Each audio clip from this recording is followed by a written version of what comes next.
dehors, sur le canapé. Moi, j'ai vu ça comme... La première chose qui me vient à l'esprit, parce que je ne les ai pas vus depuis 2-3 jours, c'est simplement mes gamins, quoi.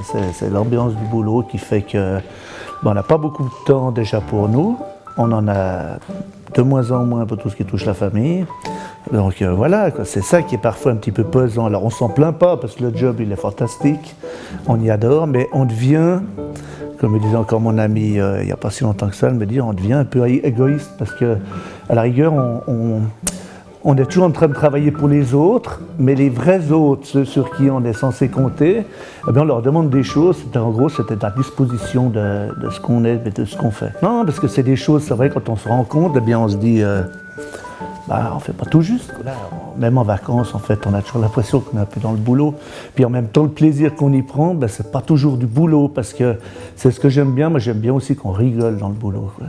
Alors je sais que mon bras droit il me dit il ne faut surtout pas dire ça, parce que ça ne fait pas sérieux. Mais moi j'aime bien qu'on travaille dans une bonne ambiance de temps en temps, on se marre, quoi. Comme disait tout le temps Michel Chevrolet, je crois qu'il faut dire aux autres qu'on les aime. Je crois que c'est... Puis on a aussi besoin qu'on nous le dise, quoi, de temps en temps. Je ne parle pas au niveau politique, mais au niveau des proches. Je pense que ça nous aide à tenir le coup, quoi. Il ne faut pas avoir peur d'en parler et de le dire, c'est vrai. Et c'est quelque chose qui est assez nouveau. Parce que plus je suis dans ces ambiances un petit peu, je dirais, vraiment c'est le rythme à fond, et bien plus j'arrive à mieux, à moins être pudique avec tout ça, quoi. Et c'est aussi sur les réseaux sociaux qu'on arrive à trouver le besoin d'amour qu'ont les gens. Moi, je me rends compte, alors oui, il y a beaucoup de trucs, il y a beaucoup de grandes gueules, il y a du racisme, il y a de la critique, parfois ridicule. Enfin, nous, on la prend parfois parce qu'on a toujours l'impression qu'on fait juste, donc il faut ça nous remet aussi en question. Mais ce que je ressors des réseaux sociaux, c'est un petit peu ce qui se passe dans la vie de tous les jours, c'est que les gens, ils ont besoin qu'on les valorise de temps en temps, qu'on les écoute, ils ont besoin d'amour, quoi. Je crois qu'on en a tous besoin, quoi. Il y a quelque chose qui te fait peur? La maladie grave. J'ai perdu pas mal d'amis. À l'époque, on était jeunes, c'était le sida. J'aime pas parler de ça. Non, bien. J'ai perdu ma belle-sœur il n'y a pas longtemps, et puis c'est... Je sais pas. C'est pas que ça fait peur, mais c'est le courage qu'ils ont qu'on n'a pas toujours, nous. C'est de la peur, et puis en même temps, c'est du respect, c'est de profiter de la vie pendant qu'elle est là. Pardon. Même si on a le côté, des fois, parfois un petit peu vedette et vantard du politicien qui se met en avant, c'est vrai que parler de soi, il y a toujours des choses qui reviennent, hein. Donc c'est toujours un petit peu difficile, même si on adore la vie un petit peu qu'on mène, mais c'est vrai qu'il y a pas mal d'injustices, hein, dans la maladie, dans la douleur, dans l'épreuve, et puis ça, c'est des choses qui touchent pas mal. Donc moi je dis toujours, profitons de la vie.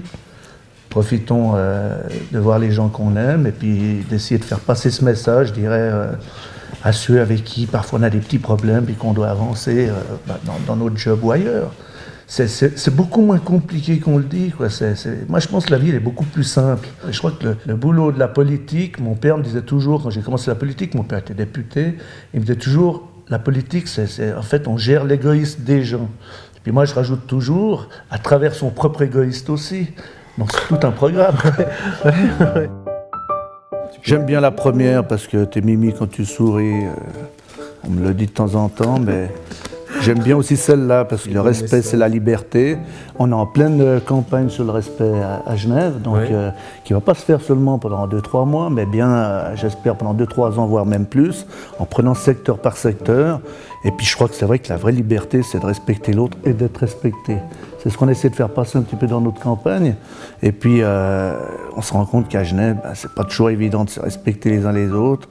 Et puis moi, ce qui me touche le plus, c'est que, dans cette histoire de respect, c'est qu'on s'est rendu compte qu'il y a quand même beaucoup, même s'il y a beaucoup d'amour ou de recherche d'amour, il y a quand même pas mal de haine aussi. Donc voilà ce que j'ai envie de dire aux gens, la vraie liberté, c'est de se respecter. Et puis pour en donner, pour en recevoir, je dirais plutôt, il faut en donner, quoi, du respect. C'est un petit peu comme l'amour, c'est un petit peu comme tout, quoi. C'est donnant.